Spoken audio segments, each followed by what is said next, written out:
আলহামদুলিল্লাহ আল্লাহর রহমতে বর্তমানে ওনার ক্যান্সার মার্কার টেস্ট গুলো সম্পূর্ণরূপে নেগেটিভ। মানে ওনার শরীরে বর্তমানে কোনো প্রকার ক্যান্সার নাই এবং উনি ব্লাডও আলহামদুলিল্লাহ আগের থেকে অনেক ভালো আছে। এমত অবস্থায় আপনার রুগী কি শারীরিক মানসিক সব দিক থেকে আলহামদুলিল্লাহ ভালো আছে? আলহামদুলিল্লাহ সব দিকে ভালো। ওনার খাওয়া দাওয়া ঘুম প্রস্রাব পায়খানা সব আলহামদুলিল্লাহ ভালো। আসসালামু আলাইকুম ওয়া রাহমাতুল্লাহি ওয়া বারাকাতুহু। আমি doctor Mohammad Aslam, BHMH BHP Dhaka, BHMH on course Dhaka বিশ্ববিদ্যালয়। বর্তমানে বিশ্বনন্দিত ক্যান্সার চিকিৎসক অধ্যক্ষ ডক্টর এসএন সারোয়ার চেম্বার গণস্বাস্থ্য হোমিওতে ক্যান্সার চিকিৎসক হিসেবে নিয়োজিত আছে। আল্লাহর রহমতে আমি আপনাদেরকে আজকে পরিচয় করিয়ে দিতে যাচ্ছি এমনই একটা পেশেন্টের সাথে যিনি আল্লাহর রহমতে ক্যান্সার রোগ থেকে সম্পূর্ণরূপে আরোগ্য হয়েছেন। চলুন আমরা সরাসরি ওনার কাছে চলে যাচ্ছি। আসসালামু আলাইকুম ভাইজান, কেমন আছেন আপনি?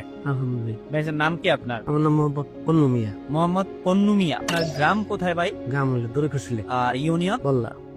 বল্লা ইউনিয়ন। থানা কোনটা? কালিহাত। আর জেলা? টাঙ্গাইল। টাঙ্গাইল জেলা। আচ্ছা, আপনার বাবার নাম কি? মুজিবুর রহমান। মায়ের নাম? খুদে বেগম। খুদেজা বেগম। আপনার বোনের নাম কি? জায়দা। জায়েদা। জায়েদা কি বিয়ে হয়ে গেছে? হ্যাঁ, বিয়ে হয়েছে। আপনার স্বামীর নাম জানেন? স্বামীর নাম খসরু মিয়া। খসরু মিয়া। আপনাদের এলাকাতেই বিয়ে হয়েছে? আমার ফুফাতো ভাইয়ের সাথে বিয়ে। ফুফাতো ভাইয়ের সাথে। তার মানে আপনাদের খোঁজ করলেই ওনাকেও পাওয়া যাবে। হে, সমস্যা নেই, পাশাপাশি। আচ্ছা, ওনার কি সমস্যা ছিল ভাই সর্বপ্রথম? সমস্যা ওনার হলো হঠাৎ করে পেটে ব্যথা হয় এবং কি পেশাবের সাথে ব্লাড আসে। প্রস্তাবের সাথে ব্লাড আসে, তখন আমরা সদর হাসপাতালে নিয়ে যাই। ওইখান থেকে তারা পরীক্ষা করে বলে যে এনার এই কিডনিতে টিমার আছে। তো আমরা তখন উন্নত চিকিৎসার জন্য আমরা মির্জাপুর কুমেদানি হাসপাতালে নিয়ে আসি। কুমুদিনী হসপিটালে? হ্যাঁ, মির্জাপুর কুমেদানি হাসপাতালে নিয়ে আসার পরে ওনারা পরীক্ষা নিরীক্ষা করে বললো যে টিমারে ওটা অপারেশন করতে গেলে একটা কিডনি ওনার ফেলে দিতে হবে। তখন আমরা অপারেশন করাইলাম আর কি। অপারেশন করানোর পরে তারপরে ওটারে বায়োপসি করবার নিয়ে দিল, যেটার মধ্যে দেখা যায় যে ভাইরাস আছে কিনা বা ক্যান্সারের যে জীবাণু আছে কিনা। তো ঢাকাতে পাঠাইলো। ওখান থেকে ওইটা রিপোর্ট গেল যে ওনার ক্যান্সার আছে। পরে ওই বললো যে আমাদের এখানে এটার চিকিৎসা মানে এটার ধাপটা ছিল ফুর করে মানে এবার লাস্ট টেস্ট ছিল। লাস্ট টেস্ট বললো যে আমাদের এখানে এটার চিকিৎসা হবে না, আপনারা ওই মহাখালীতে যাও। মহাখালী ক্যান্সার হাসপাতালে। পরে আমরা ওনারে নিয়ে আসলাম, আমার বোনের মহাখালী হাসপাতালে নিয়ে আসলাম। মানে অপারেশনের পরবর্তীতে মহাখালী।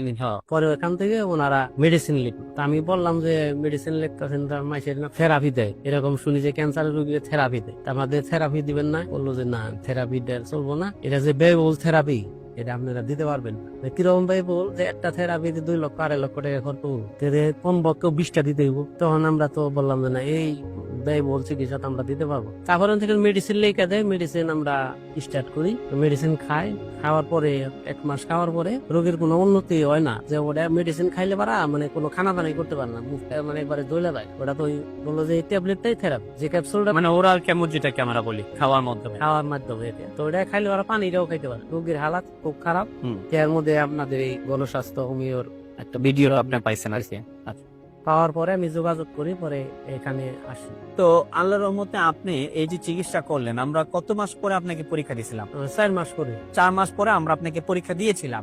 4 মাস পরে পরীক্ষা রিপোর্ট গুলো কি আসছিল? 4 মাস পরে পরীক্ষার রিপোর্ট তো ভালো আসছে। এটা ছাড়া আমরা এই ক্যান্সারটাকে আরো কঠিন ভাবে আইডেন্টিফাই যে আর তো অন্য কোথাও কি আছে কিনা সেটা দেখার জন্য আমরা ক্যান্সারের যে মার্কার গুলো আছে সেই মার্কার টেস্ট গুলো আমরা এখানে করেছিলাম। আলহামদুলিল্লাহ আল্লাহর রহমতে বর্তমানে ওনার ক্যান্সার মার্কার টেস্ট গুলো সম্পূর্ণরূপে নেগেটিভ। মানে ওনার শরীরে বর্তমানে কোনো প্রকার ক্যান্সার নাই এবং উনি ব্লাডও আলহামদুলিল্লাহ আগের থেকে অনেক ভালো আছে। এমত অবস্থায় আপনার রুগী কি শারীরিক মানসিক সব দিক থেকে আলহামদুলিল্লাহ ভালো আছে? আলহামদুলিল্লাহ সব দিকে ভালো। ওনার খাওয়া দাওয়া ঘুম প্রস্রাব পায়খানা সব আলহামদুলিল্লাহ ভালো। আচ্ছা, আপনি যে আমাদের এখান থেকে চিকিৎসা করে আল্লাহর রহমতে ভালো হয়েছেন, এই বিষয়ে জাতির কাছে কি বলতে চান যদি কিছু বলেন? জাতির কাছে বলতে চাই, এলোপ্যাথি চিকিৎসা করে যে ব্যয়বহুল, তারপরে নিশ্চিত মৃত্যু আমাদের ওইখানে আরো ঘটছে। যার কারণে আমার বোন, আমি মৃত্যু যাই নাই, যে বোন বাদী মারাই যাব, একটা ট্রিটমেন্ট আমি দিয়ে দেখি। মানে লাস্ট কি হয় কি আল্লাহ করে? এত হায়াত না থাকলে তো পৃথিবীর কেউ বাঁচাইতে পারবো না। কেউ বাঁচাইতে পারবো না, পারবো না। যার কারণে আমি এখানে আসি, গণস্বাস্থ্য হোমিওতে আসি।